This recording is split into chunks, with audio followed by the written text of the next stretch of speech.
Scaly ಒಂದು ಹಾವಿನ ಮರಿ ಕಾಡಿನಲ್ಲಿ ಆರಾಮಾಗಿ ಬಾಳ್ತಾ ಇತ್ತು.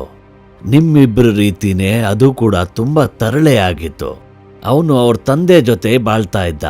ಸ್ಕೆಲಿ, ಆಟ ಆಡಿದ್ದು ಸಾಕು, ಬಾ ಮನೆಗೆ. ಸರಿಯಪ್ಪ. ಒಂದು ದಿನ ಸ್ಕೇಲಿ ತುಂಬಾ ಆಯಾಸ ಆಗಿದ್ದ. ಯಾಕಿಷ್ಟೊಂದು ಆಯಾಸವಾಗಿದ್ಯಾ ಸ್ಕೆಲಿ? ನಂಗೊತ್ತಿಲ್ಲ ಅಪ್ಪ, ಆದ್ರೆ ನನ್ನ ಇಡೀ ದೇಹ ಇವತ್ತು ಯಾಕೋ ಉರಿತಾ ಇದೆ. ಸ್ಕೆಲಿ, ನೀನು ಸ್ವಚ್ಛತೆಯಿಂದ ಇದ್ದೇ ತಾನೆ? ಹೌದು ಅಪ್ಪ, ದಿನ ಮಣ್ಣಲ್ಲಿ ನಾನು 2 ಸತಿ ಒದ್ದಾಡ್ತೀನಿ. ಆದ್ರೂ ಮರುದಿನ ಅದರ ಸ್ಥಿತಿ ಇನ್ನೂ ಗಂಭೀರವಾಯಿತು. ನನ್ ದೇಹ ಎಲ್ಲ ನೋಯ್ತಾ ಇದೆ. ಯಾಕಪ್ಪ? ನಂಗೊತ್ತಿಲ್ಲ. ನನಗ್ ಗೊತ್ತು ಏನಾಗ್ತಿದೆ ಅಂತ. ನೀನೀಗ ಬೆಳಿತಾ ಇದೀಯಾ. ಆದ್ರೆ ಇದು ತುಂಬಾ ನೋಯ್ತಾ ಇದೆ.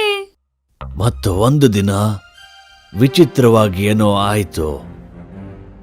ಅಪ್ಪ ಅಪ್ಪ, ಇಲ್ಲೋಡು ಏನಾಗ್ತಿದೆ, ತುಂಬಾ ನೋಯ್ತಾ ಇದೆ.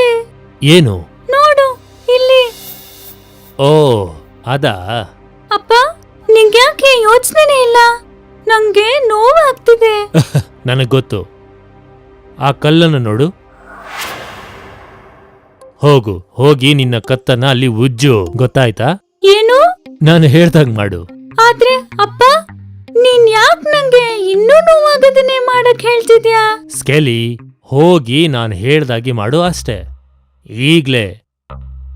ಈಗ ನಿನಗೆ ಅರ್ಥ ಆಯ್ತಾ?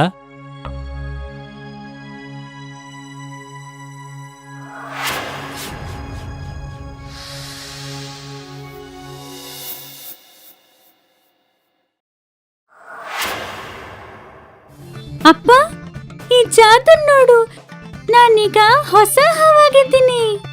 ಖಂಡಿತ ಹೌದು.